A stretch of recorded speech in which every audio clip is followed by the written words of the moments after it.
Special ad hoc committee meeting, May 14th, 2024. What time? I have it here.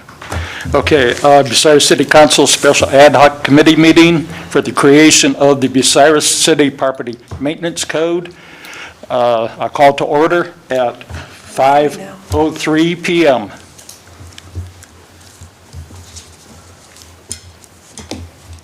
You want to do the members present, or should I? Whichever you prefer. Oh, okay, it doesn't matter. Members present, Sierra and Sherrick, Jared Miller, Ken Long, Greg White, Richard Barton, Ray Titoff, Carolyn Shireman, James Mead, Chairman, is absent, Bill Stuckert, Chair Pro Tem.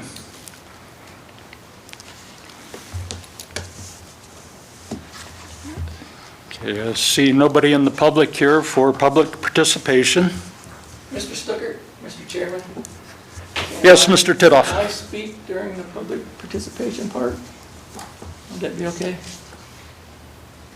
Yeah, sure. For a few minutes here? Not necessary for you to do public participation, but Okay. I mean, I go ahead. was kind of hoping Mr. Gernert was going to be here tonight because on my way out the door to come to this meeting tonight, I spoke to a couple of my neighbors that live, about a block away. Older couple, retired couple that owns some property back behind mine. And they informed me that they got a letter in the mail Friday about their grass being too tall. And I about went into shock because obviously with all the rain that we've gotten, people haven't been able to mow their yards. And they mow their yard religiously, but it's a bigger lot down on the end of Inez Street. And like I said, it's wet, sloppy, they haven't been able to mow it. But and then I got to thinking that our property maintenance officer drove past 3 vacant houses with the windows knocked out, siding falling off, porches falling off, to go down and look at this tall grass in this retired couple's yard that they haven't been able to mow because it was wet. And he also put a notice on a mobile home that's been sitting empty for over 10 years that I brought up to Mr. Gernert last year. The people have died. The bushes are all grown up around this mobile home. And again, these people got a warning for their tall grass. Something's wrong. Something's wrong with this system here. Yes, I agree with you. That's all I had to say. I do know that, well, the last time I discussed issues with Mr. Grove, he goes out on inspections when there are complaints.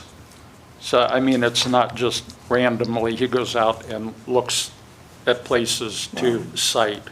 He goes out on complaints, so that's probably what it was. Somebody didn't like the fact that their yard was growing up taller than normal, even though it was wet, and he had to go out and do the inspection anyways. And he did say in the past that when he does go out to do inspections, that he looks around the neighborhood at other So that's what I'm properties to thinking. see what the other issues are too. Because he reposted a warning on this house trailer that's been sitting empty for 10 years.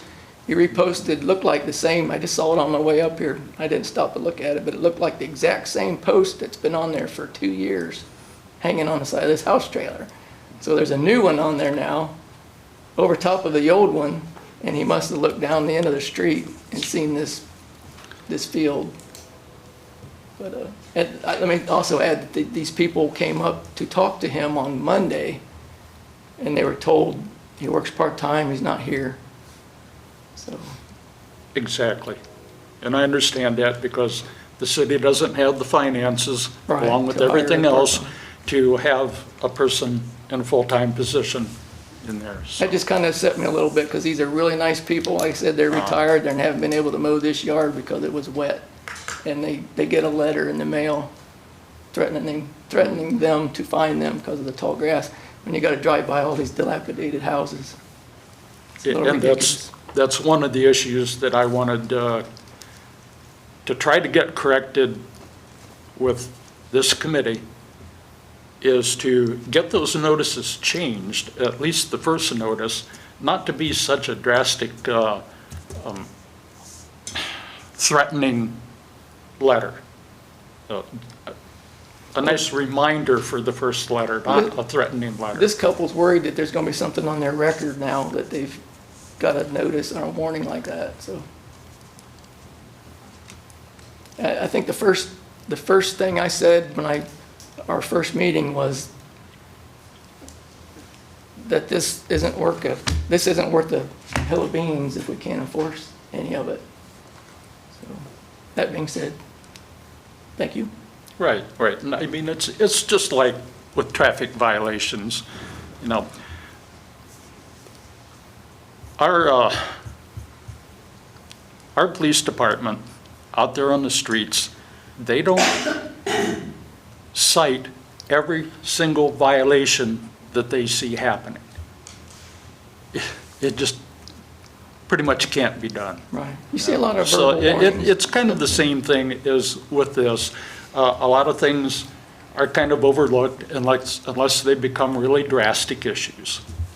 And then it usually falls to a complaint before the situation is addressed. I just think it's a little drastic for them to get a warning like that sent to them in the mail. Right. Ms. Shireman? Is there any way that, like, before they get the complaint notice on their door, that these people can be given a couple times of whoever he is going out and trying to do a face-to-face with them? Because by the time he does a face-to-face, the next time he goes to knock and talk, their yard could be mowed. That's basically what happened. Yeah. Dried up just a little bit so they could mow it and it got mowed. Exactly, so It's I still think wet. that I think before they get a notice on their door, there should be a couple attempts for a face-to-face to talk to the owner about, we got a complaint about your yard, before they get a thing wrote on. I feel for these people, that's sad. That's They're really nice sad. people and it just, Yeah, that's It really, rubbed and that me usually the wrong is the way. ones that it happens to. So I feel bad for that. So I think there should be some way of putting in you gotta go out and try to contact them face to face and talk to them before you can put a complaint on their door. Because like Ray just said, it was raining, you couldn't mow it. Right, yeah. But then the next time he goes out to see if they mowed it, it's probably mowed. So Yeah. that complaint was a scare tactic to these people. Now they're worried about a record. they actually got their riding mower got stuck like 2 times trying to mow it. So. Well, common sense would tell you it's too wet to mow. Yeah, I agree there should be something of a softer notice of the violation, just a reminder notice or something of that nature, whether it be an in-person verbal warning about it or just a letter that is not so intimidating, not so I think the letter threatening. would scare them too. The letter did scare them because it said Exactly. I they think faced the a best bet fine. would be a face-to-face, say, hey, I'm just letting you know we got a complaint about your yard. And they can say, we was out there, but it's too wet, our mower got caught. So it'll be mowed, it'll be, Said they faced jail time and a fine. See, Like I said, they drove right past no, 3 that's- properties that should be condemned. That should not be, no. Well, that's something I think that we probably should try to incorporate into our proposal for a new property maintenance code, I agree. the notice of violation. I agree.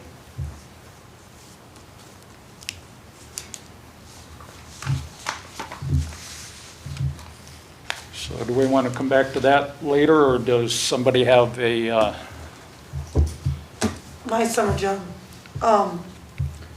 if they didn't have what we were picking up out, we knocked on the door. If nobody answered, we left them a slip.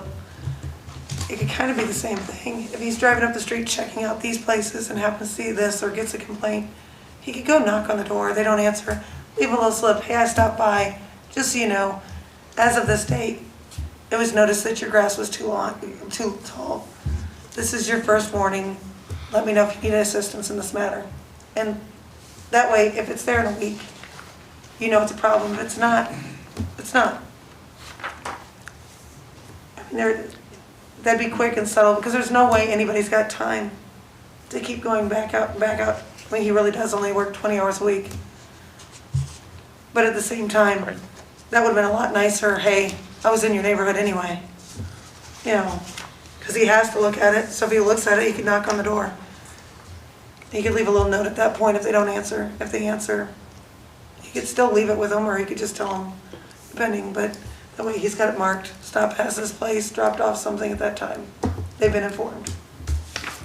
Mr. Chair? Yes, Carol. I'm still against the notes on the door for the word warning, especially for the elderly people, just like Ray said. Now they're, you know. Well, I can understand a knock on the door to try to communicate with somebody if they Yes. get a response, but I think I mentioned before, I've seen so many times that, especially with the police officers, they knock on a door and they will not get a response in many places because they see that it's a police officer out there and they just don't want to talk to them. And I think So- maybe we should put it at a stipulation of 2 times, trying to get a face-to-face with them in 2 times. Try a different hour of the day. You know, usually if they're on a schedule themselves, they're going out the same time every day. They're going to get the same response. Or call him, something. Okay, Mr. White? Yes, I think another issue that needs to be addressed too, and this is not being mean to Mr. Grove at all, but I think that they need to post his hours when he is available to talk, because yes, I agree with Ray, he's a part-time person, but there should be something on the voicemail that I'm only available on this date, Maybe on the this. warnings. Yeah, something like that, that, These- hey, these two I'm people, like I said, They're available. retired, they don't get around that great, they came up here and were turned away Yeah, because he so wasn't- something to the fact that, okay, when you come to City Hall, you know certain offices are open during certain time periods. And some places, you know, you go to now some banks, they're closing for lunch so they can do this.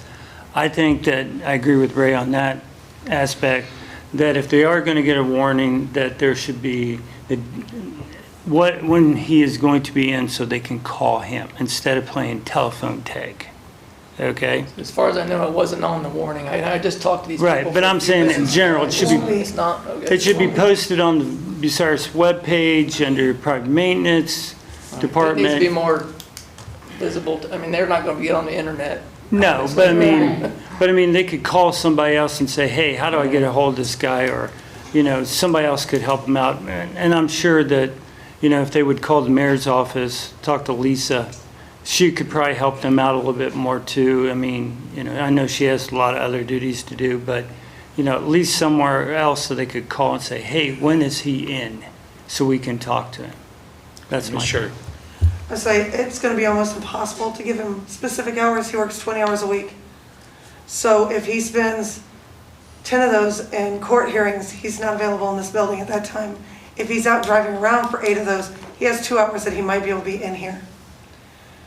His job is going out and looking at these things, so we do need another contact, somebody who's aware of where he's sent out notices, like at Gernert's office, get a hold of Gernert's secretary kind of thing, since Mr. Groves is under him.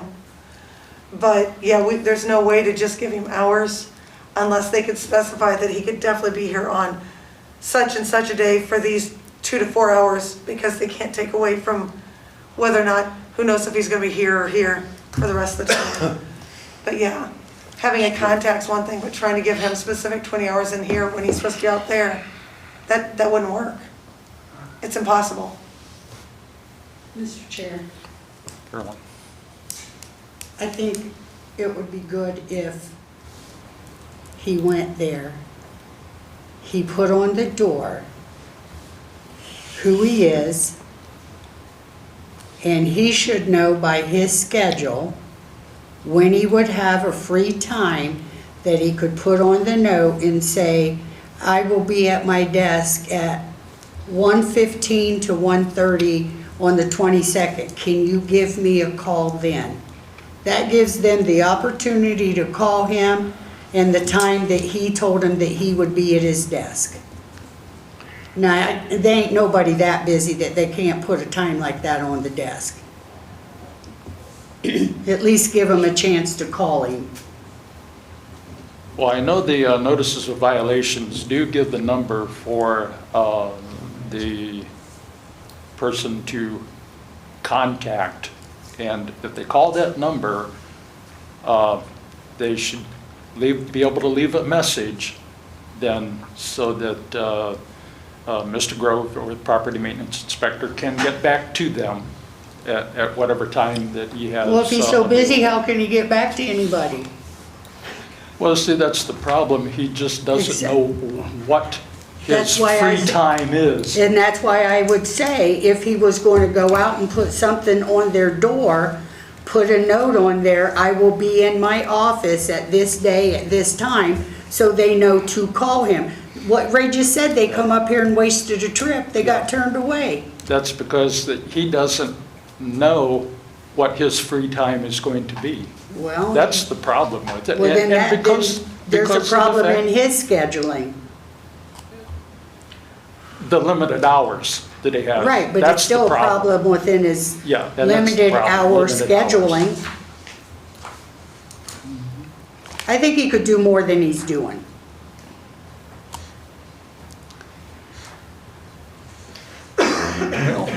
I do. I don't know, I couldn't Right, couldn't answer we to don't that sit because in I the, don't follow him around. to know. exactly, we're not in his office, we're not in his pocket, we don't know what he does. Anybody else have a comment about this? Mr. Miller? Mr. Barton?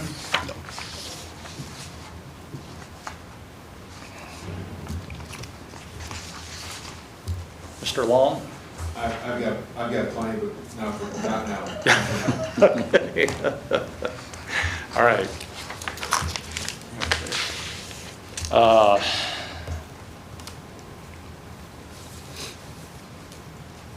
So I think we'll come back to this issue at a later time here. Let's pick up with where we left off in the last meeting. We were on the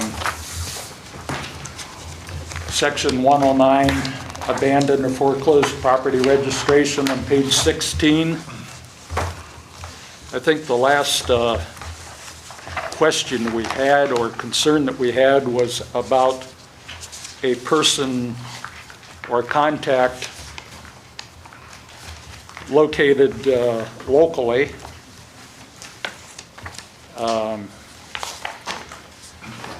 for receiving notices of violations or court proceedings or whatever. What page, please?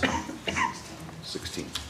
Page 16 is where that section starts. I did find that under 109.03, under the registration vacant, abandoned, foreclosed residential property, under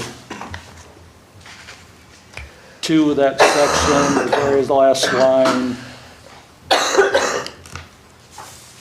the end of that last sentence says, and this person will let me read that whole section.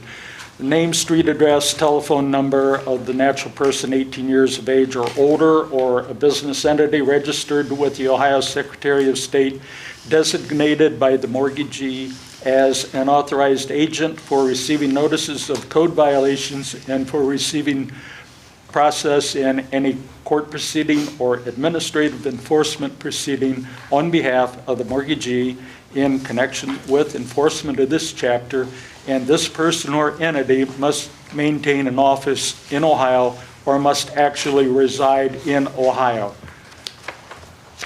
And that was for information to be put on the registration form.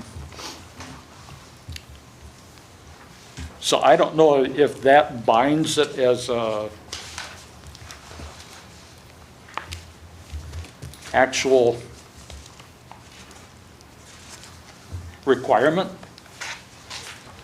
That's something that, obviously, I think we need Mr. Gernert here to answer.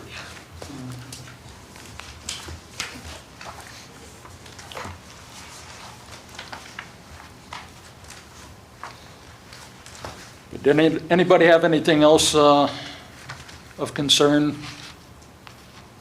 for the section 109?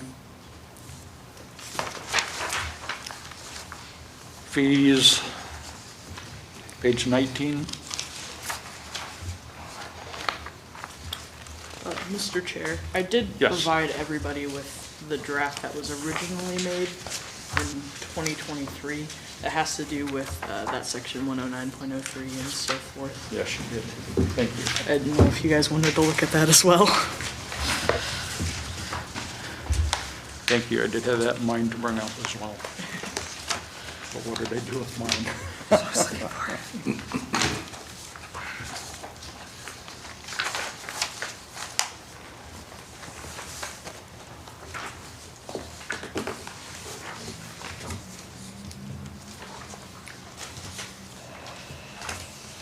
I have an extra right here.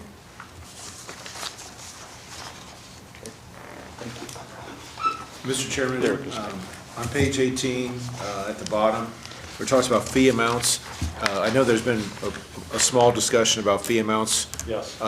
Is that, as far as the committee is concerned, is that set in stone, or is that still for open discussion, or where are we at? I don't think that has really been discussed yet, has it, as far as the fee amount? I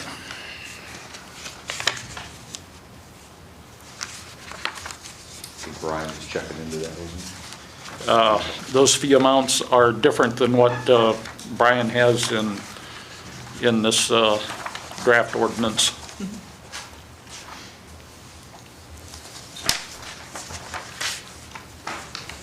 We can suggest whatever everybody feels comfortable with.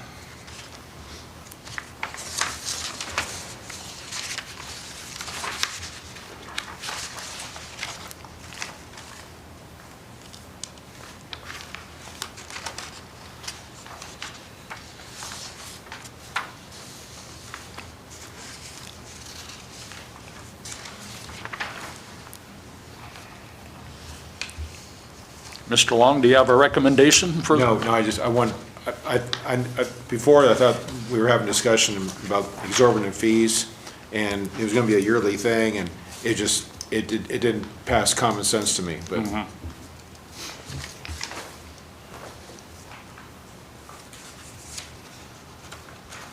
Mr. Chairman, I did want to clarify, so this vacant structure registration, I apologize if you already talked about this, but this would affect all structures in the city? Yeah. Well, in Mr. Ratliff's proposal, it refers to, what do you call it?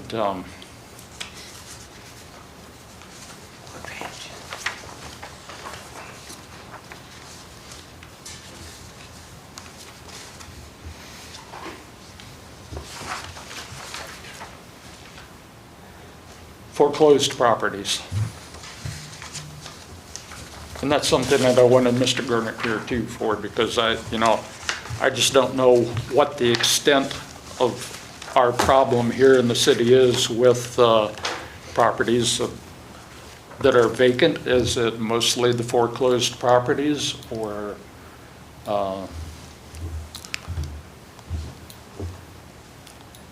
just properties that local owners have that are vacant? If you go down further, he also refers to vacant. So he's got all the meanings, but then he goes down into vacant as well.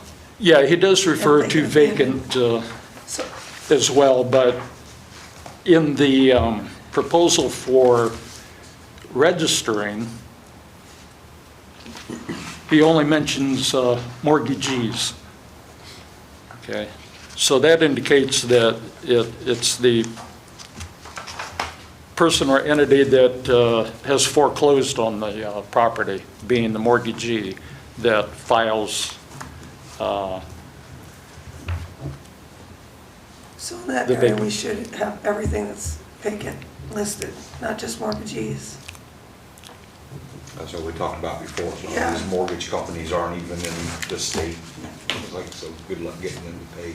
right, and that's why we, But yeah, that was one of the things that we had talked about, was that it needed to list out all the things, the reasons for it to be vacant, as to how to contact.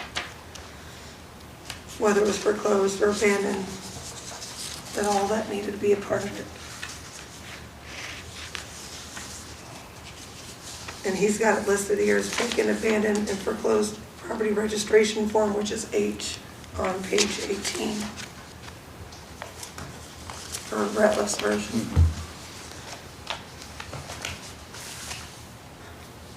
Mr. Chairman, I think if we make this all encompassing, if we make this for the entire city, number one, that's gonna be probably an undue burden on the city to try to enforce. Number two, I think it is something that will cause a lot of issues with the public. You know, there's houses that are vacant because somebody's in a nursing home, or somebody's, you know, maybe out of state for a month or two or something. There's reasons that properties could be vacant that I don't think are the people that we want to go after. I can see maybe either distinguishing certain areas of the city, maybe like our downtown corridor, where vacant structures really have a major impact on businesses that come in, people that come through our town. If we want to try to rejuvenate or gentrify downtown, I think that's something that we'd want, maybe vacant registration for structures down there.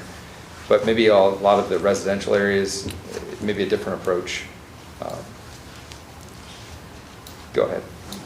I was gonna say, I can agree with the ones that are being taken care of.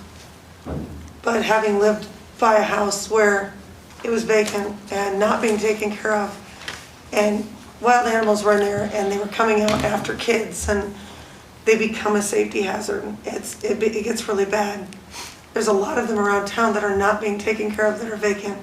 It's one thing if somebody's in a nursing home, 9 out of 10 times, somebody's taking care of that house. Or if somebody's out of state, or, you know, I know a girl who worked abroad, other than my daughter, for a year. My daughter didn't own a house, but this woman did, and, you know, she had people that just came and took care of the house. Yes, it was vacant for that year, she was coming back, but it wasn't left like a vacant structure either. It wasn't not taken care of. And I'm pretty sure that when this all started, it had to do with some of the ones that I had been dealing with over on Rogers Street, and some of the other people who, on the north end, have had to deal with the ones that aren't listed and they're not being taken care of, and they become a really, really big safety hazard and a concern for the entire community. It's not just, hey, somebody's not living there right now. It's, hey, look, this is definitely empty. So, I mean. And I'll just respond, and I totally understand. There are way too many properties in the city that are sitting vacant, and they're not just vacant, they're nuisance properties. I just think the way this is worded, it would attach to every vacant structure, whether it's being taken care of or not. I don't think that should be our intent. I do think there's corridors where that is important, like downtown corridor, you know, our main drag, I do think we should have vacant registrations for the downtown. And the fact that we do want to get, we want to have some way to push people to either sell or get those properties occupied for our downtown. But when it comes to the residential areas, I don't think we want to attack the people that are mowing their grass and taking care of their properties just because it's vacant. I think we want to look at the properties that aren't being mowed, aren't being taken care of, have windows broken out. And I think that's done more through, I mean, we could have this vacant registration be part of Gordon's enforcement, and the fact that if you've been cited and haven't addressed it, you have to register with the vacant structure or something along those lines, rather than maybe proactively with the residential districts. I haven't thought it all through, but I think that trying to enforce this citywide is going to cause more problems than good. I agree, that makes more sense. Although to well, I was going to say segregate, but segregate's not the proper word, to separate areas for enforcement. I don't think that we could legally do that. I don't think we can legally take one area and say that this applies to this area only. I think it would have to be citywide. So I think it would be better to not have a general registration, so to speak, only. And I still go back to Ratliff's version where it talks about the major problem being foreclosed properties. And I see that that's where the big problem is, and in his registration criteria, it says the mortgagee will be required to register the property. So that would only pertain to properties that have been foreclosed on. I think, so there's really three big offenders that I think we'd want to go after. Number one is banks that have foreclosed on properties, not put them over into their name, but left it in the previous owner's name. So we have no way really to track that. And I think that's going to be a problem whether a bank has foreclosed on them or not, because we don't know which bank unless you can go into the foreclosure records, which is going to take a lot of time and effort. So that is one problem. When you have the foreclosure process, properties are in limbo somewhere in there. Number two is estates. People pass away, family isn't around. Those properties just get sit there and left. Number three is properties that were purchased as investments but never intended to be occupied. They bought them strictly as a tax write-off, and then they hold them and dump them at some point in the future. So those are sort of the three, I think, big offenders that you look at where you see these properties that are sitting vacant in the city and that we would want to go after. There's other situations where you have elderly people that are in nursing homes, even, I've had vacant properties. I mean, it does happen. So I don't think that is our main problem in the city. I think those other three are the main problems. I just don't know if a vacant registration is really going to be effective on any of those three, because the problem is getting hold of somebody. The courts are probably going to be a better resource to try to get those properties taken care of than what administratively the city can do. I know I've mentioned receivership before, but that's the courts. That's how you handle it through the courts, is through receivership. Yeah, I agree, and that's one of the reasons that we need Mr. Gernert here to help us and give us some background and information on the enforcement of this issue. So. And maybe my suggestion would be, we could do a vacant structure registration, I think, on the commercial side. I think that's something that you could have, and sort of to address my downtown concerns. I think you have all the commercial structures that are vacant, they have to register proactively. The owners have to. When it comes to the residential side, I would rather see it come from the enforcement with Gordon as one of the steps, that now you have violated once, or you've gotten a formal violation, your property is vacant, you now have to register it, rather than putting that burden on property owners to try to register. Because I just don't think that we're actually going to get the cooperation from the three main offenders I just mentioned that we would like to see. You're just going to get the people that are local. They'll be the only ones that register, and everybody else will just be accruing fines, and they're not paying their taxes, they're not paying fines either, so it really doesn't do any good. Exactly. Yeah. Any other comments? You Sure. said how you couldn't do it for a certain area, but wouldn't that be like our zoning? Our zoning, you can do certain things for certain areas, so what he was saying would work with like downtown commercial zoning, it would just be something added to that zoning. I think it's possible, yes. Yeah. Mr. Miller? Yeah, I mean, this is maybe something that I personally would like to see, is just I really want to see downtown reoccupied. I want to see those structures that are sitting vacant, get people in them, be not a nuisance to their downtown, not look like an eyesore, but actually have vibrant businesses in there that are operating. And I think one of the ways you can do that is through a vacant structure registration. And the fact that that will encourage people to either sell those properties and get somebody that's going to fix them up and get them occupied, or B, they take the effort and do it themselves. So I do like it for the commercial structures, I guess is my main point. I think that would be my focus with this, and I just sort of reiterated what I said before, but. In that respect, if we limit it to commercial structures, I can see that would probably be allowed, approved. So I guess in the absence of Mr. Gernert, though, I don't know if we can actually Yeah, no, we're not going to ask you. do any proposal or anything for this. Mr. Chairman? Yes. I did actually want to have one other conversation.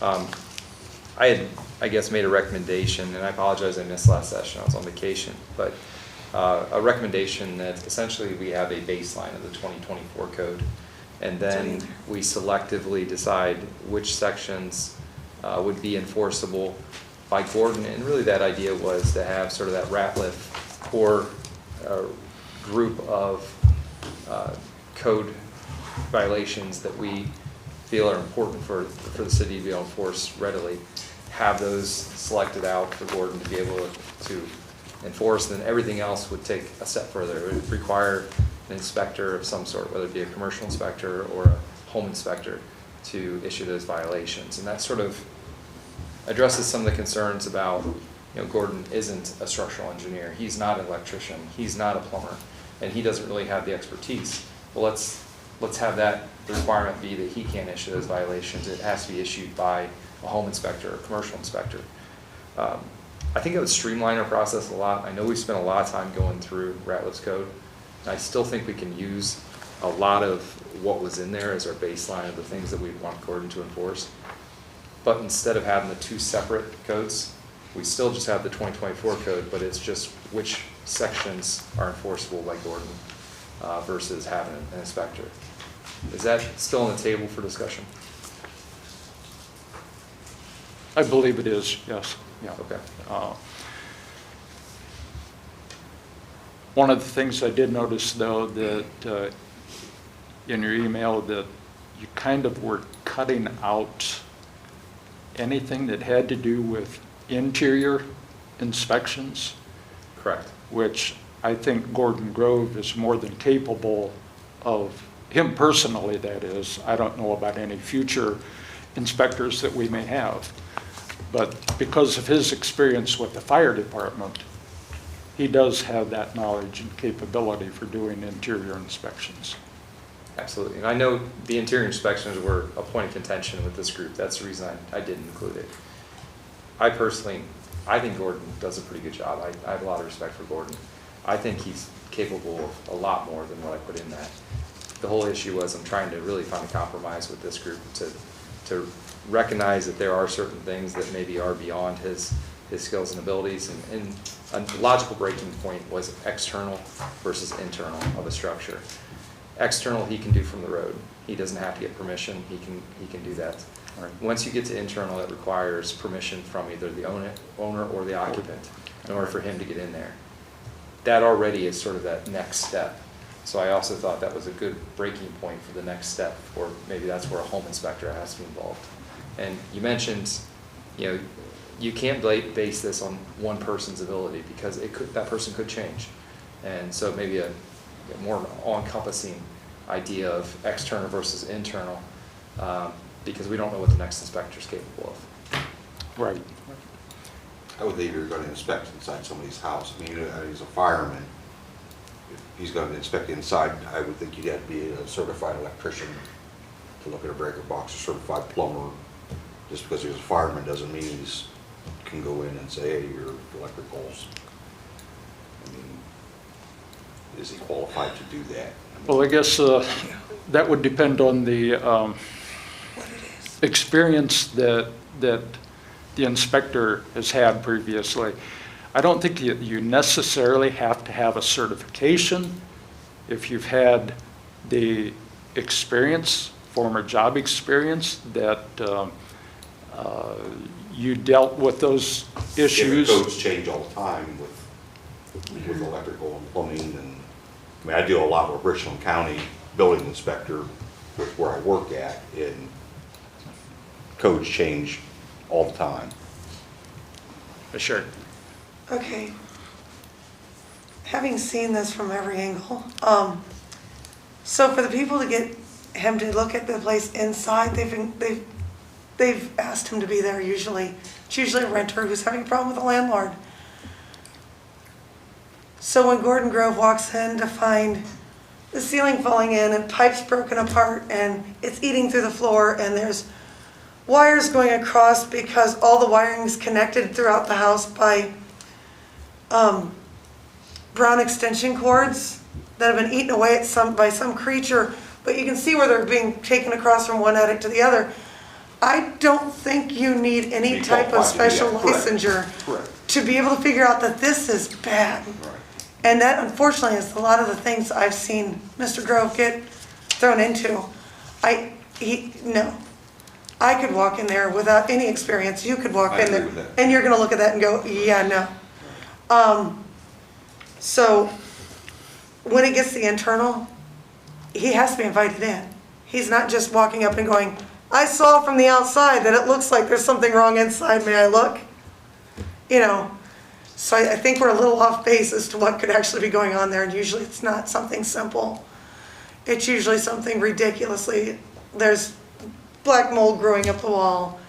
It's disgusting. I wouldn't put my pet dog in there and I don't have one. Okay? So I think what he's got and what he's doing for things like that, for the most part, I understand when it gets to a certain point, it gets a little, I fixed this 5 million things. What do you mean there's a chip of paint on the door? Now it's just butting heads. That stuff gets a little silly. But that initial, if those things don't get fixed, yeah. I think we're pretty good on what we have with it, with this writing. I know that this thing with the Ratliff version is literally based off of this is what was seen as the most important things for the city by Mr. Grove and Mr. Ratliff at the time. So he was a part of that. And the fallback after that was 2021. And yes, we all agreed that we'd make that fallback whatever the most current version is. That was your choice of wording versus 2024. That way, if they came out with another one, that newest one would, rather than referring to 2024, it was going to be the most current version. So these are the things that were pulled out as what was most stringent seen. And I do know, sorry to jump back one step because it just hit me, one of the reasons for the vacant registry was also so they know what houses are vacant on the street. If the house next door catches fire, are there people in there or are there not people in there? That helps the police, that helps the fire, that helps everybody around. Somebody sees somebody moving around in there, they know that that one's on the vacant list. The police can go up there and find out why they're there. It could be a break-in, and that just saved everybody the issue of dealing with something that didn't need to be happening. So that was part of the other, it was a safety concern, why everything was going on that list. It clicked while you guys were talking about the others, so I'm sorry that didn't come up before, but I do remember that conversation. And that was prior to me being on council. That was just one of those conversations sitting in an attorney's office, listening to them run back and forth what they thought. So. No, that's, I'm sorry. Sorry. That's one of the things that I had issue with about the property registration for that purpose. My opinion is when fire, police go out to a structure of any kind, knowing or not knowing if somebody is supposed to be there, they should approach it with the aspect that somebody may be there. You Well, know, they would. because you never know if somebody's going to be in that building or not. I mean, they would, that's what they'd said before, was it just lets them know if nobody answers, that it's most likely that there's not then. We know that it's supposed to be empty, we checked, nobody's answering. They're gonna continue to try to put the fire out, or they're gonna continue to check the premises if it looks like it was a break-in, but they're not gonna be as worried if because, I mean, anytime you go anywhere, some schools are empty at night, but how many times does something happen? And the first thing they do is call out to see if somebody's there, check it, and then they continue to do what they're doing. There's no way the fire department's gonna have access to a voter, or a vacant registry I to agree. know that the house is vacant or not. They're like you said, they're gonna go in with the understanding there's a person in there.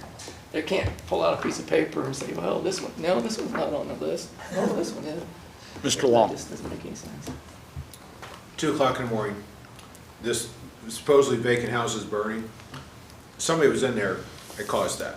And so they have to assume there's people in that home. They could be good people, naughty people, whatever kind of people, but they still have an obligation to go in and try to protect lives. And so you get a bunch of drug addicts laying all over the floor, and they set a chair on fire, you know, just because they could. You know, who knows? But so the registry for that, there'd be absolutely no time to catch it, like Ray said. And then also, that thing just didn't catch fire by itself. You know, so it stands to reason somebody is either in there or was just in there. Mr. Chair. Yes, Ms. Shireman. That takes me to, what if there's a homeless person staying in a vacant building? What if there's a squatter there and we don't know they're a squatter?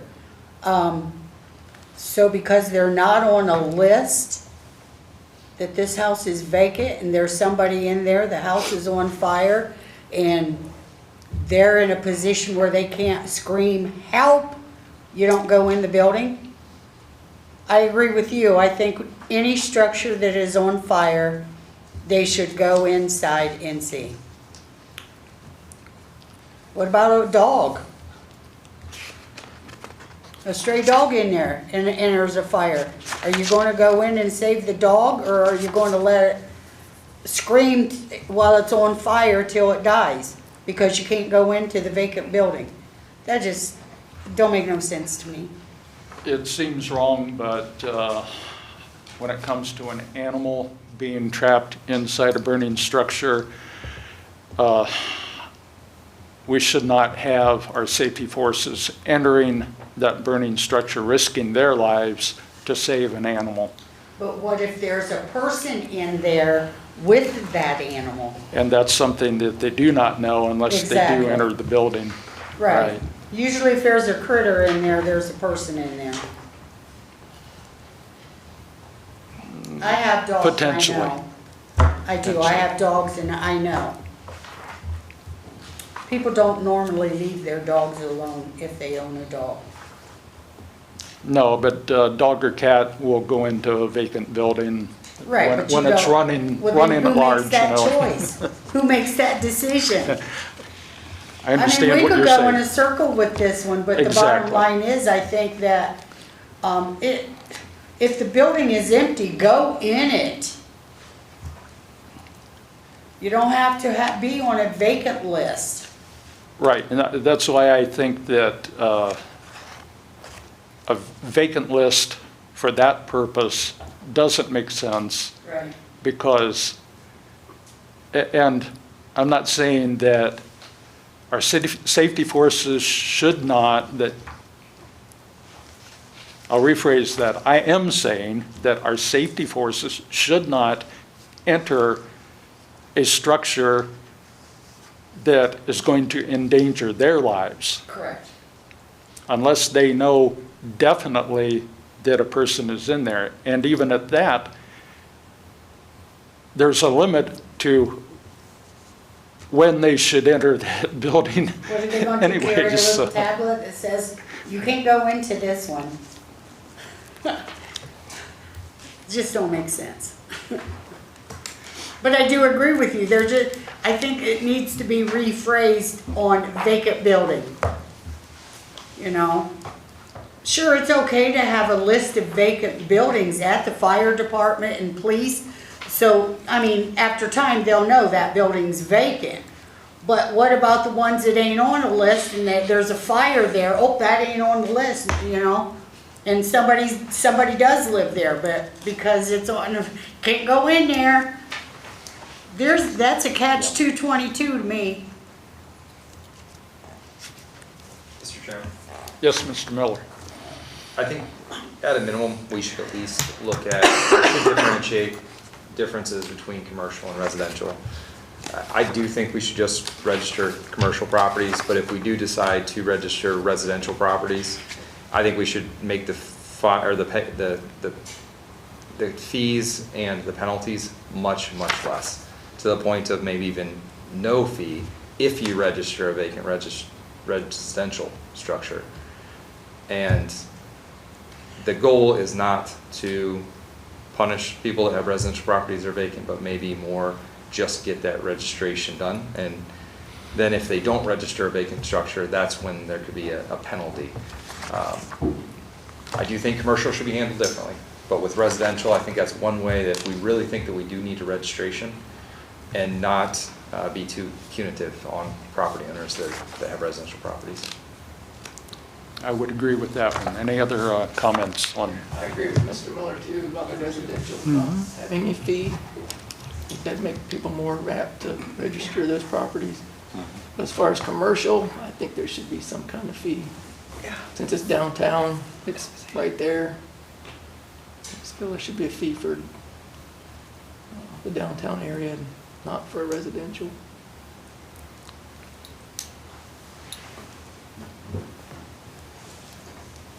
Anybody else? Mr. White? Well, I agree. I mean, if you're gonna lump them into two sections, that's fine. Business and commercial property versus property. But then also you gotta look at, when you go back to the property, is it foreclosed? Is that gonna be another subsection, you know, because did it become vacant? So you have to look at, I think you're correct about what you're saying. Mr. Gurnick needs to be here to guide us through this area because that's his area of expertise as the law director for the city of Bucyrus and in charge of the private maintenance division. That's something we can sit here and discuss this for hours. I think we need to really table it at this time until we get him in here and actually sit down and talk to him and see what his thoughts and ideas are about this. I agree with that.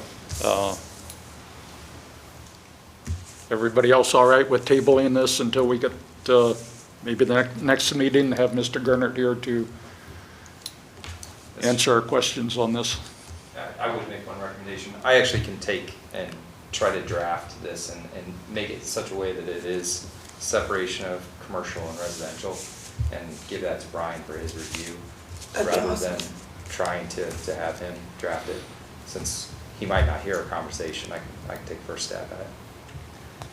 I think you're perfectly welcome to go ahead and do that. Sure. Yeah. Okay, so for the vacant property registration, we will table that issue until possibly our next meeting when we can have Mr. Gernert here.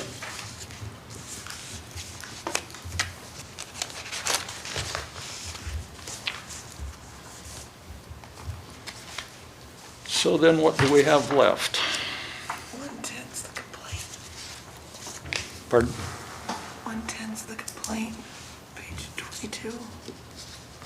For the forms? Yeah. Yeah, We could look at those, maybe. Maybe. yeah, sure. And on to the complaint forms and so forth, and Mr. White provided us with some forms here for property owner registries for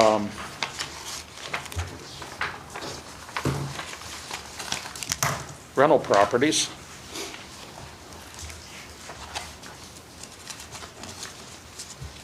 Did we want to discuss any of those?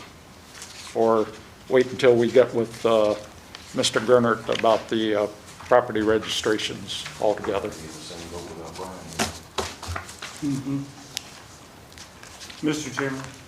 All I Mr. did White. was, I took some information from some other cities and towns that had similar things and just drafted this up. This is only a draft, but I think it pretty much spells out the difference between the property owner registration versus, and the tenant registration, to where it is very simple, it's not complex.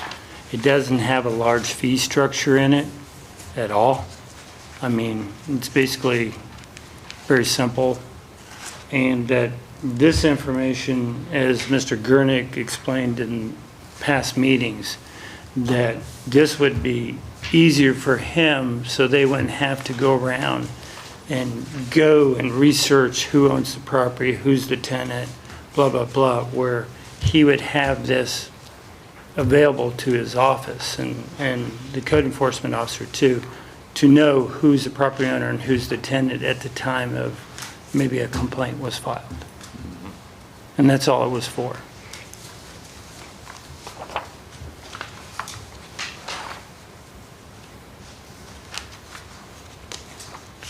Any other comments on those?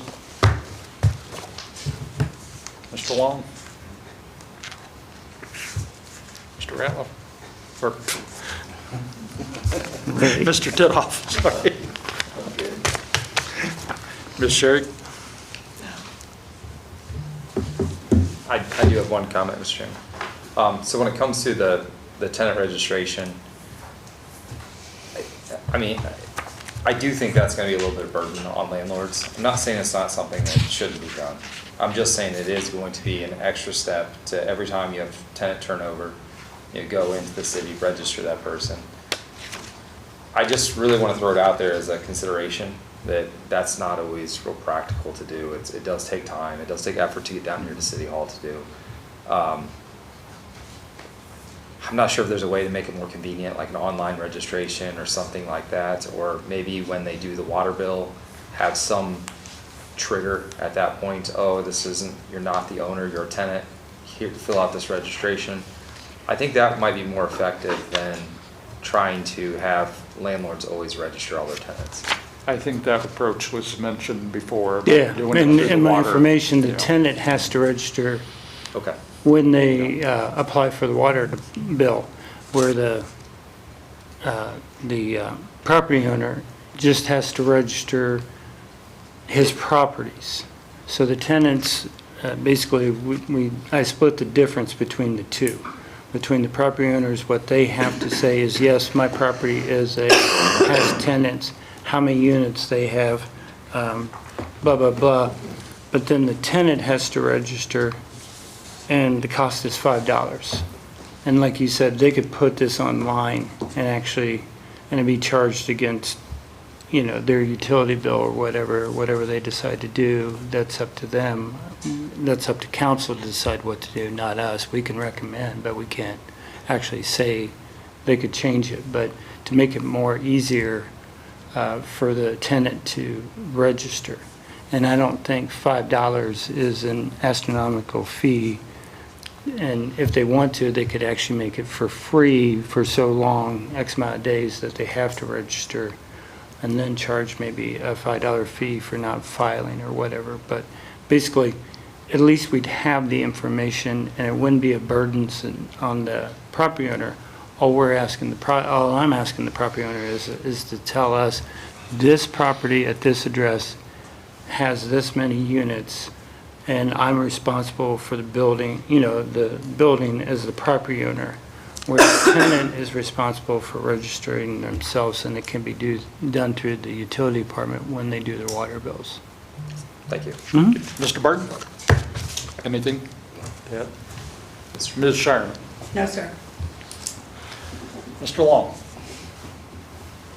I've mentioned this before, either at this meeting or the council meeting or committee meeting, I'm not sure which, but there's a couple problems with this whole registration. The reason for the registration is they're after the tax dollars. And as I've stated before, I could own a property, my parents could be living there, and they both work at Walmart down in Marion, and they're not registered, so the tax man doesn't know that. Okay, same thing, I could have adult-age grandchildren living with me, and they could be working at the same Walmart, being a greeter in Marion, and they wouldn't be registered either. All you're gonna get with water registration is one name, probably mine, because I own the property. Okay, you're not gonna get all the rest, okay? And as I've said before also, every problem the city has is not related to a landlord, but yet all we're talking about here is registering landlords and/or their tenants, and we're leaving 80% of the population in town here unregistered. And the idea is to get people to find out who's living in those homes that are working out of town or wherever, and so they can start paying taxes. And so this isn't even going to cover 10% of the people that we're trying to get to. Okay, but once again, it's pin the tail on the landlord, and that's just not going to fly. Okay, it's not right. That's besides the point that over 3 months ago, I brought to City Council the issue of, I'm not even sure if I have a legal right to give out that information. And that's yet to be determined by the law director, never been mentioned, never even came up in honorable mention. And so, once again, we're going to spend a bunch of time here, and I'm not sure if we can even legally do this. Right, and that's something that, again, as you said, Mr. Gernardt's going to have to answer that, if it's even legal or not to do that, so. So I think if everybody's in agreement, we'll just put that aside too, and put that along with the vacant property registration to talk about that when we talk about vacant property registrations as well.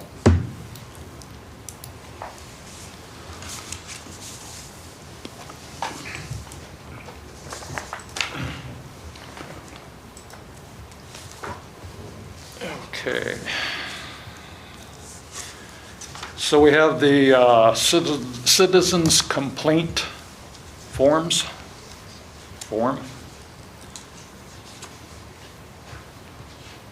Anybody have any suggestions or Yeah. You got copies of issues that? about this? Pardon? We don't have copies of that. It's in the back. You should have had in your. Oh, it's in the, probably. oh, in the draft? First meeting Okay, I'm sorry. packet. In the draft of that. Oh, okay. The draft. Page 22. Oh, okay, thank you. I apologize.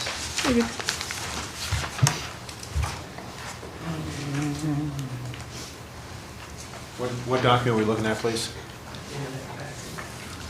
The handouts on. It's at the end of the section, starting with 110.01, citizens complaint of unsanitary, unsafe condition.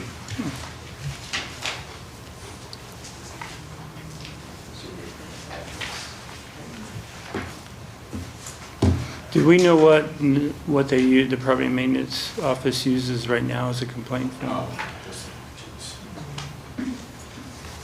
Right now, they have a little slip. I can't tell you exactly what information is on it, Okay. for sure.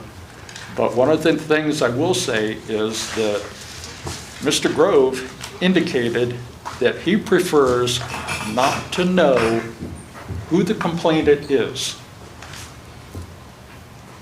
That way, there's no way that he can be accused of favoritism because of knowing the person.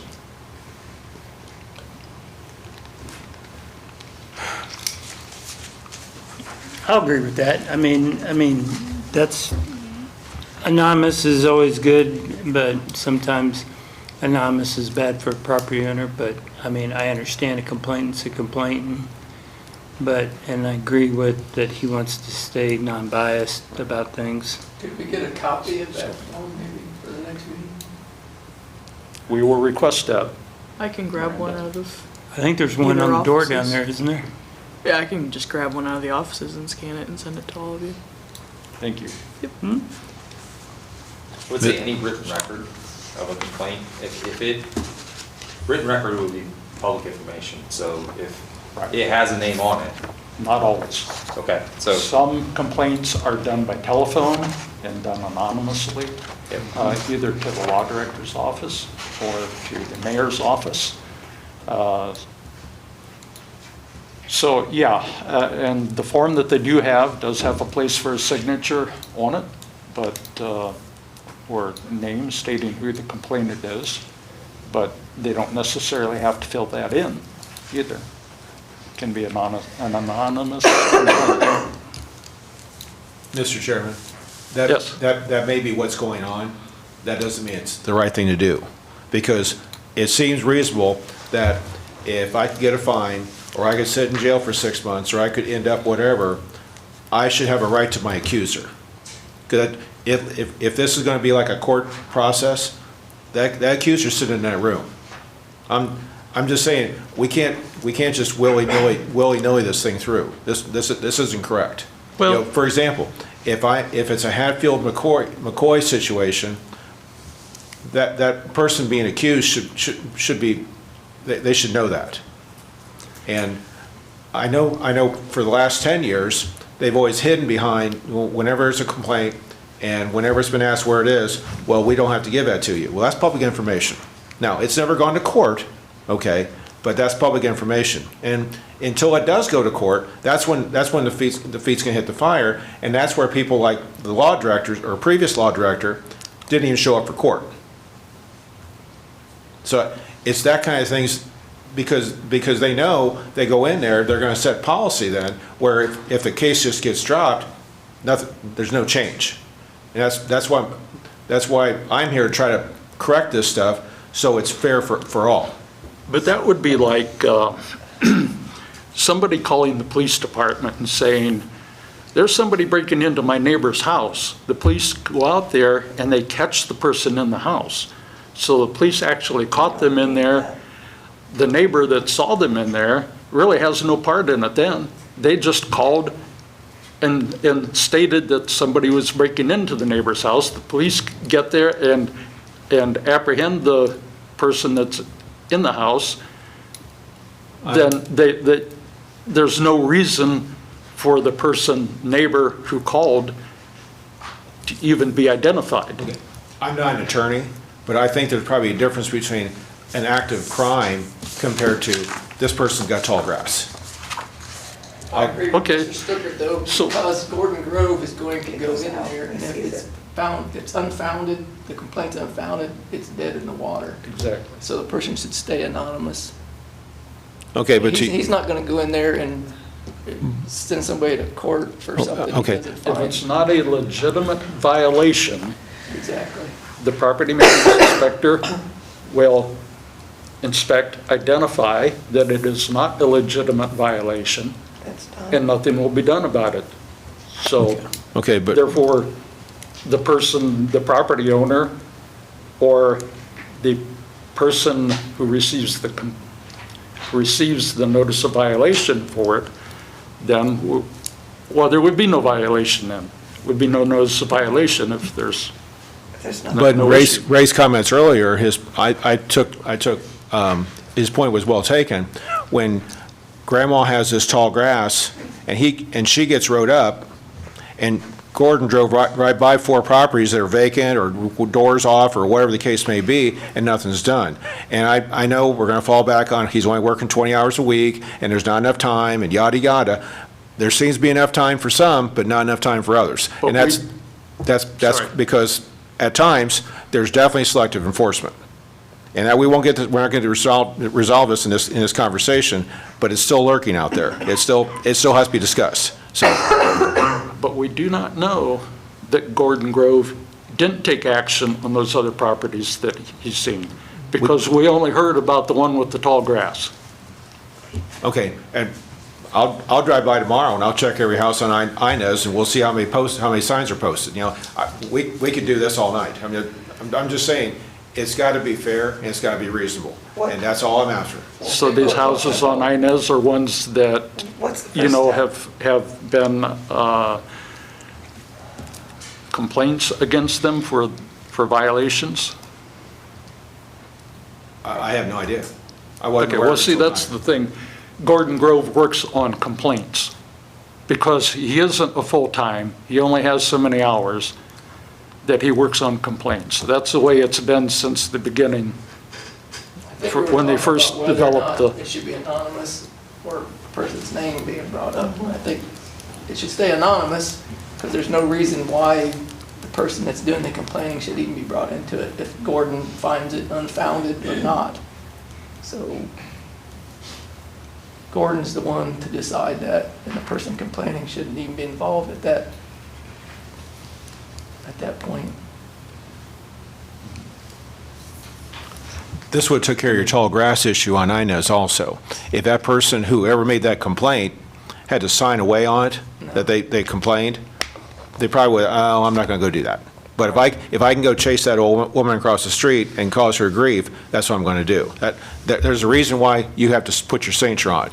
You know, you're, Putting that signature on it isn't gonna accomplish anything. Those people with the tall grass, and I'm down the street complaining about the tall grass, they're gonna come to my house and complain to me after Gordon Grove already wrote them up. That's just asking for trouble. Should stay anonymous, if they want it to be anonymous. And I can tell you from experience, on the Property Maintenance Appeals Board, I don't think we've had one situation of an appeal that we haven't granted time for people to get their situations taken care of before any court action was ever even taken. I would agree with that.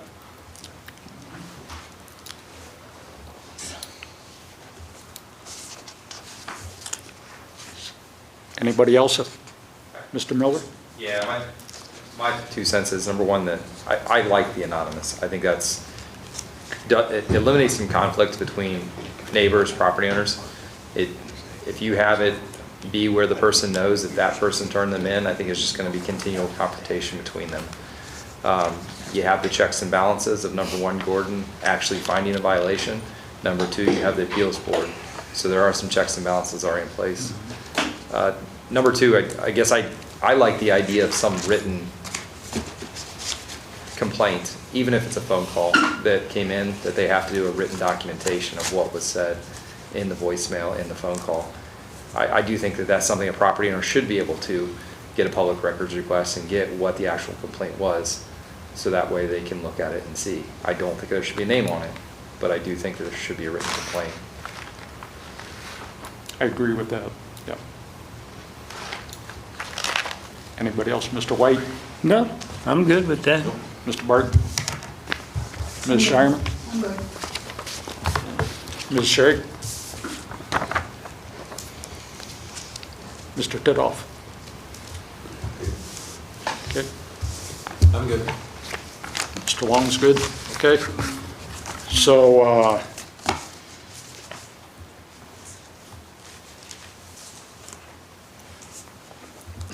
anybody want to make a motion to remove the signature or name of the complainant?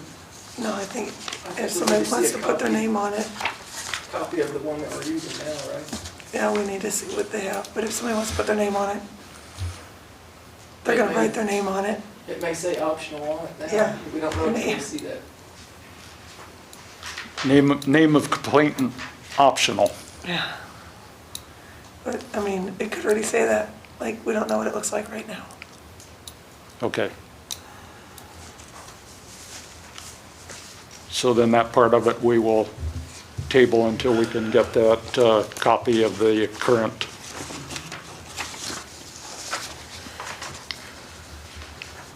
Okay.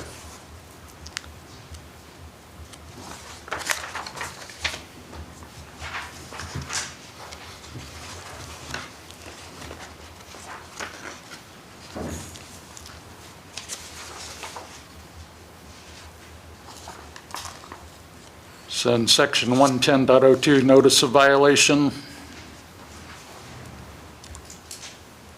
Any issues with the way that is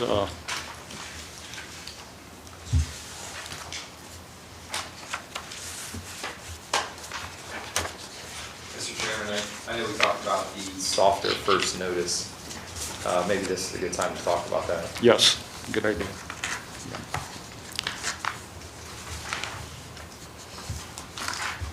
So do we have any recommendations, motion or anything to,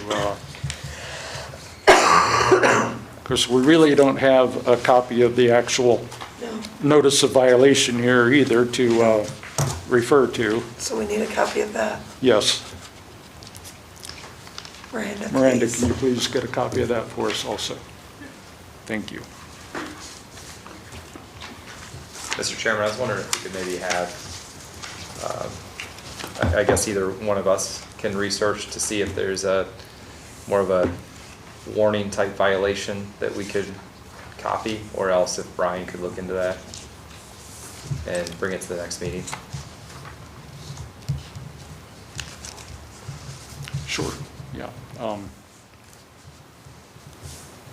If you don't mind, I'll look into it. I'll see if I can find one online that we can maybe. That'll be fine, sure. I was going to Then bring in the we letter can that have- a couple received, talking about tonight, but she didn't have it with her when I spoke to her, so really wanted to see what it said, the letter that she received in the mail, That's the one that's currently given, right?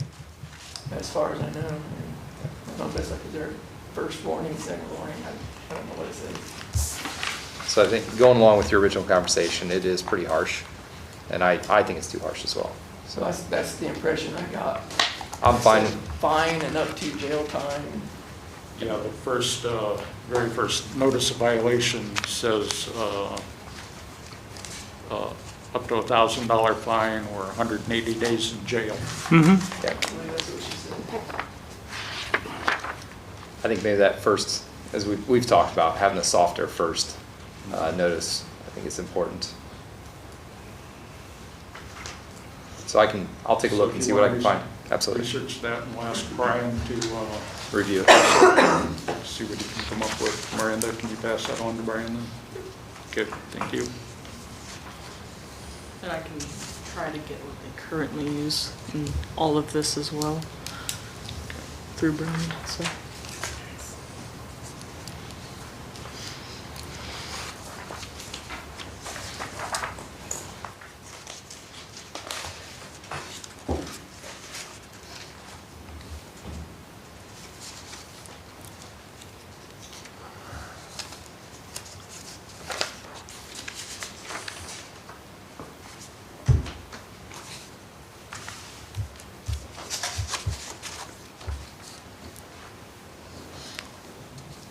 And there's also, excuse me, there's also then the certificate of service.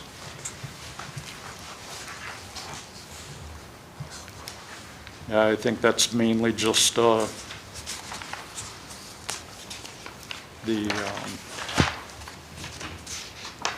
office paperwork.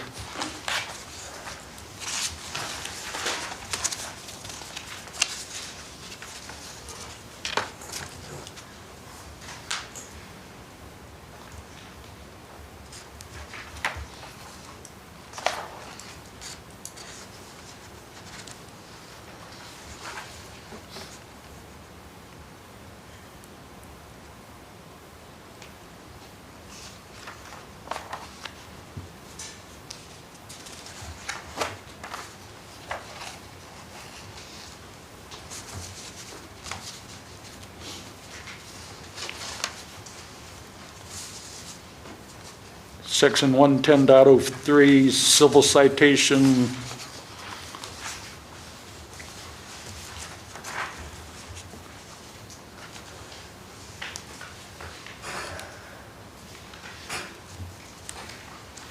Any comments on that?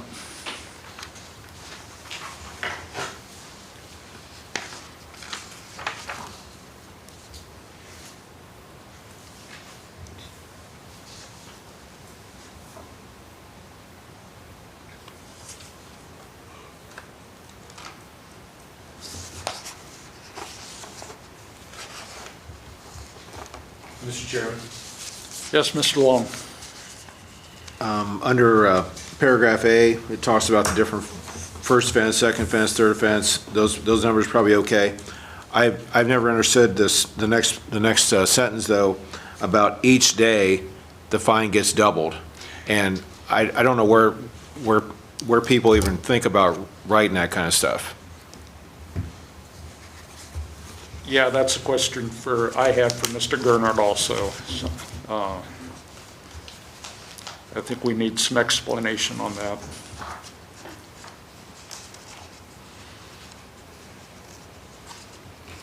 Anybody else? Comments about the fines?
And the very last page is certificate of service that goes along with the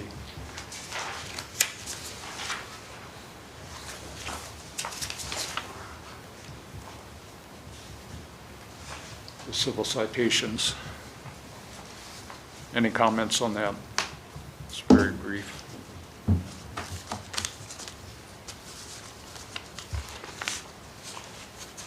On which portion, please?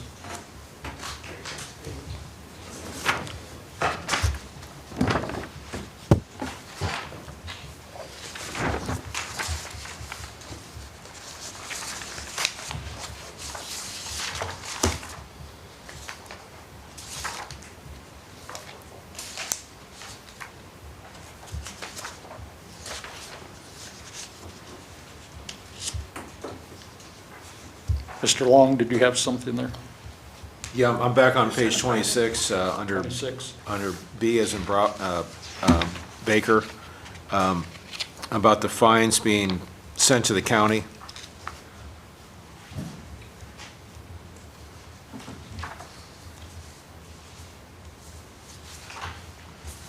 I'm not sure if that's even in the Ohio Revised Code. I know it is for water, but that's in the ORC. I'm not sure if something that we're creating has that authority.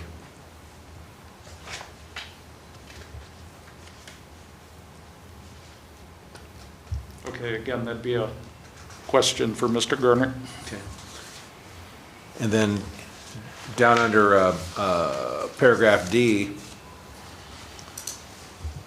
it talks about time to find contractors, and it was a very brief period. Under paragraph D, but subsection A, it says about completing the required corrective action within 14 days of service. You know, that you couldn't even find a contractor in 14 days, yet alone get the work done. So those time limits are not realistic.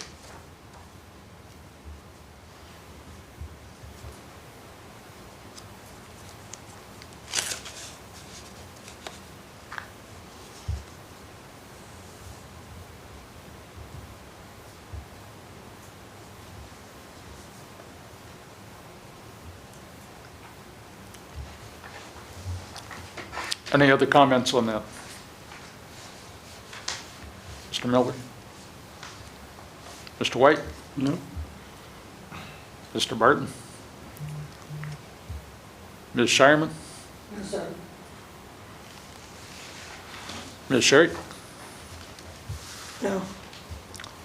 Mr. Titoff? No. Okay. Mr. Chairman? Yes, I Mr. have just another comment to go along with this. Right now, stuff like tall grass, they give you 10 days. that's probably reasonable.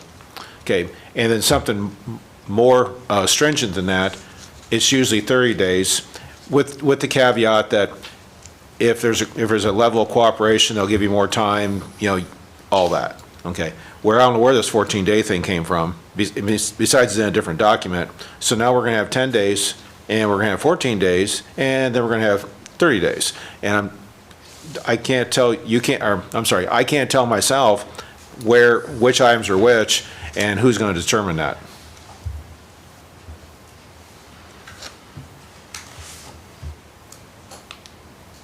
For example, something simple like picking up trash and mowing grass, those are 10-day things. I think that's reasonable.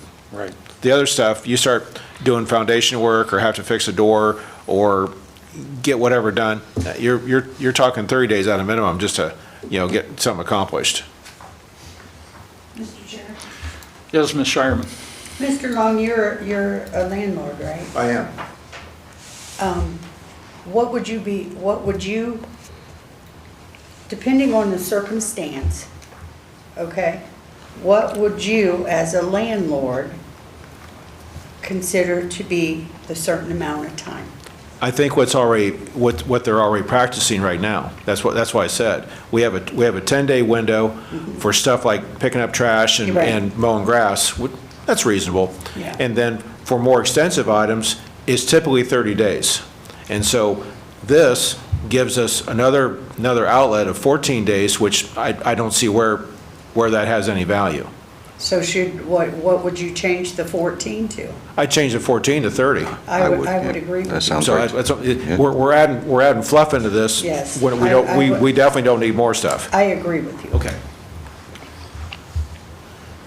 Only on the basis that you said you couldn't find a person in 14 days.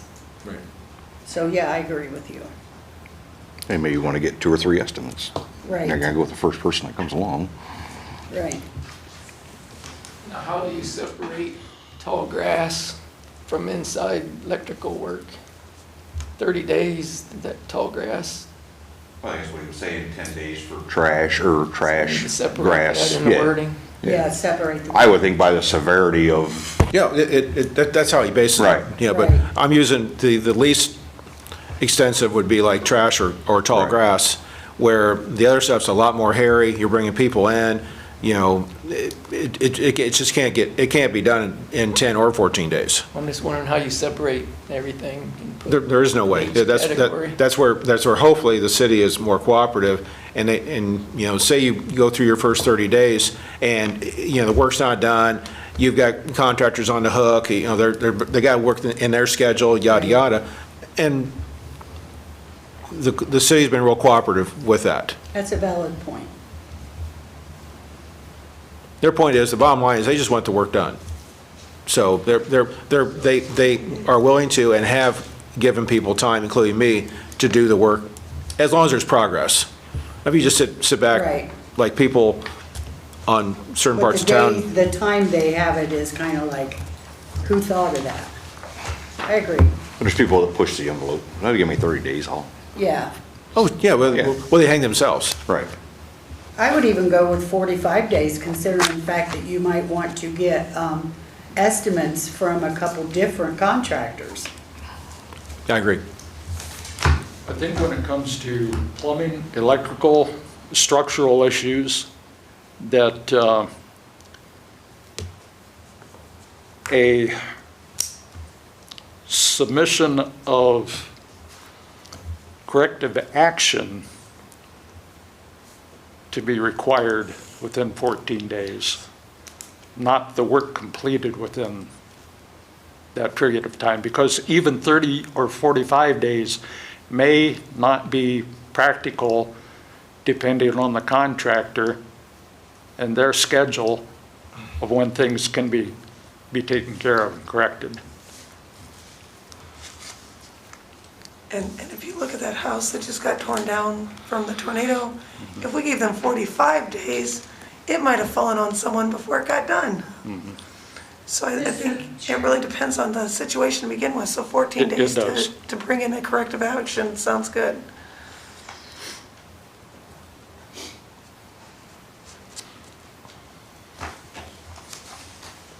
Anybody else?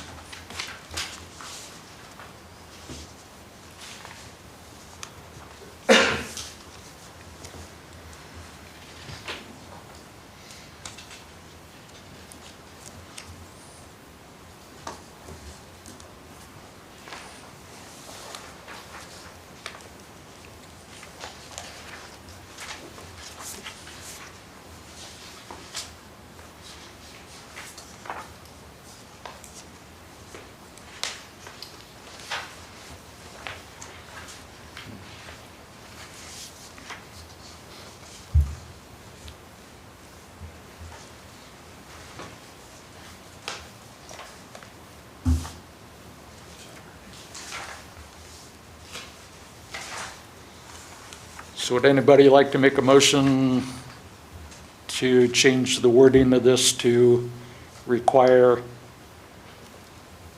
a corrective action plan to be submitted within 14 days? I'll make a motion. I'll second.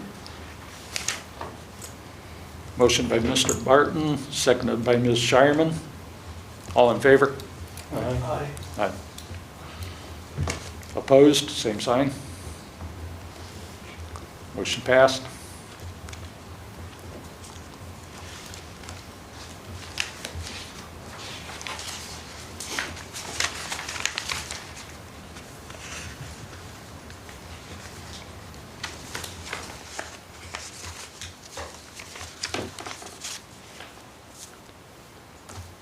Any other discussion? I guess one comment.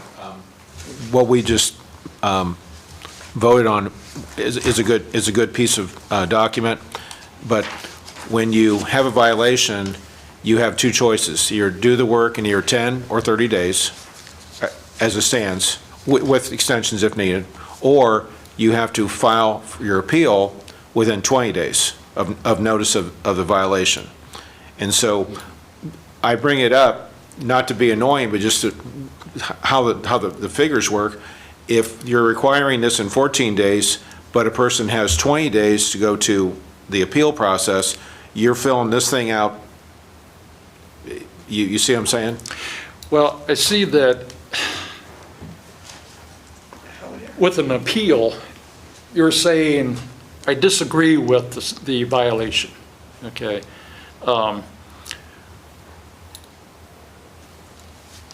With the submission of the corrective action, you're saying, okay, I agree with the citation, I agree with the problems, but I need this amount of time to get the situation corrected. Okay, but if a person chooses to do nothing, but just wait up to 19 or 20 days to file that appeal, that's, you're okay. You're in compliance. Where if we make this requirement at only 14 days, in theory, that has to be done whether you like it or not. Here's a suggestion, I'll put it this way. My suggestion would be either the corrective action has to be submitted by the 20th day, or if you're going to go to the appeals process, it also has to be done on the 20th day. That way, one or two actions is going to occur. I don't mean to mess up your timelines, but I'm just trying to make it practical. I'll have to review that, because is it 20 days to file an appeal, or 20 days after the appeal is filed for the hearing to take place? Oh, there's no requirement for when the appeal has to be, I'm pretty sure there is. has to convene. It just, it's the 20 days is based on the day of receipt of the violation. I'll have to review that. Okay.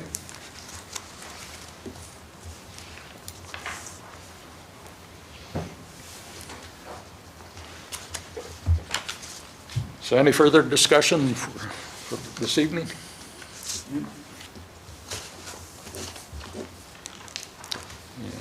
Seeing as though there's no public here for public participation?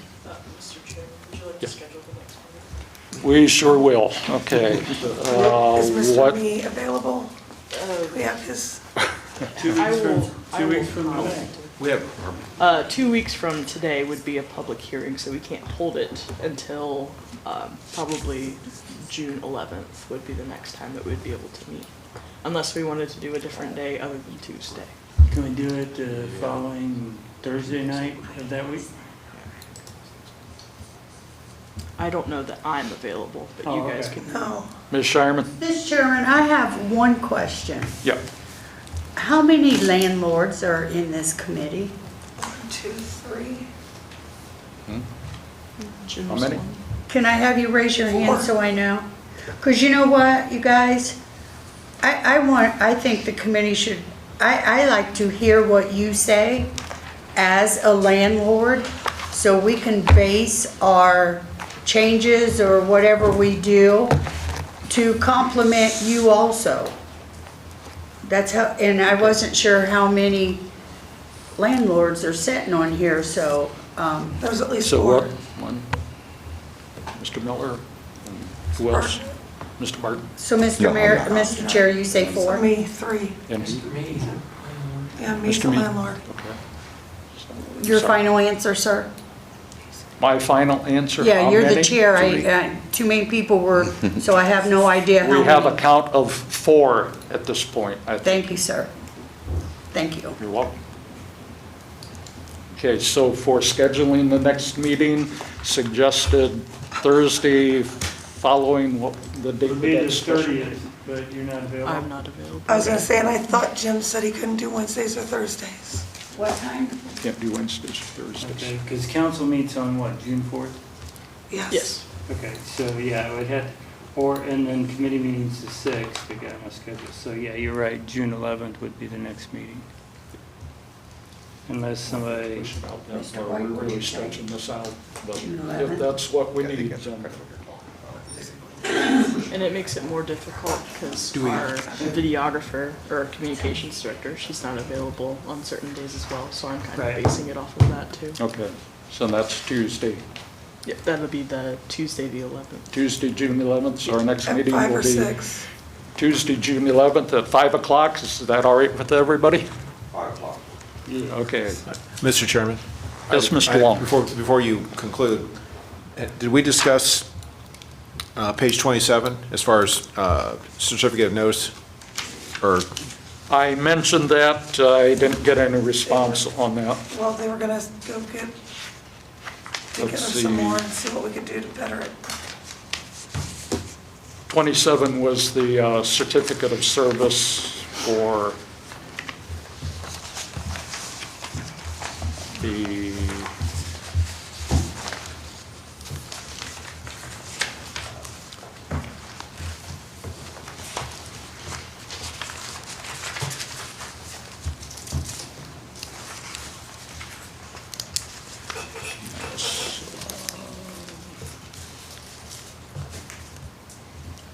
that was for the civil citation certificate of service, I believe. Yeah. So did you have a concern, a question about that? Yes, sir. Mr. Long? Yeah, okay. Well, I have I guess, a comment. It gives like 4 different choices of how to do this, and I think there's only one that's appropriate, considering you could get 180 days in jail, and you could get a $1,000 fine. I think the city should be required to spend $4 and get certified mail. Because I think it's reasonable that if I'm going to get a notice, I want everybody to know that I got my notice, including me. Where if it just gets mailed out, oh yeah, we mailed it, you never got it, you're going to jail. That's not fair. It's the way court's done. You get certified mail from a court, and if Bucyrus City is going to play court, then we need to play by those same kind of rules. I think that falls into where we're talking about the first notice, trying to be a face-to-face. Oh, sure, I'm saying, the first notice, what we have now is completely inappropriate, for the reasons you mentioned. Okay, I'm saying that once it gets to the point where something's gonna go out in the mail, they didn't comply. Definitely when they start getting up. Right, you know, not the initial, hey, your grass is too tall, what are you gonna do about it? You know, I'm not saying that letter, but I'm saying the letter when you're gonna start putting your teeth into this thing, it should be certified mail, only. What about personal service? Please? What about personal service? Yeah, you're never getting anybody to come out. I mean, we could. Something face-to-face and/or certified. None of this first-class mail stuff. What's the court do for people who disregard certified service? I'm sorry? What does the court do for people who disregard certified service? If they disregard it, it goes out first-class mail and they're served. That's how the court deems that. Because some people are not going to sign for mail. Right? Okay, well, that's their choice, and then they get the grief because of that.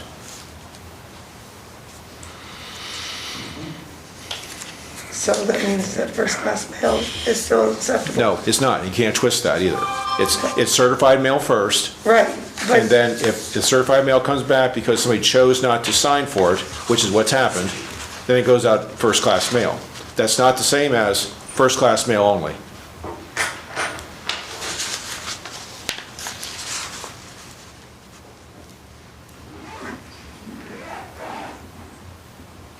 Do we know that this isn't happening already? I know it I don't happens. know the system. I know it happens, No, I mean, the registered mail part, that's not happening. that they, That's not part of our process. no, I get, if I have a violation, it just comes regular mail. Okay, that's what I'm asking. Yeah, I didn't no, know for it- sure if right. it was already going out, certified mail.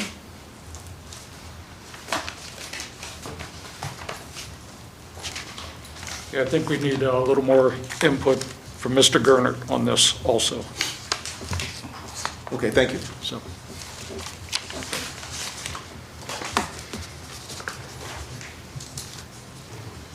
So anything else before we adjourn?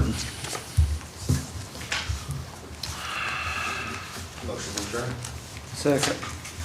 Motion adjourned by Mr. Miller, seconded by Mr. White. All in favor? Aye. Aye. We are adjourned at 6:44 PM.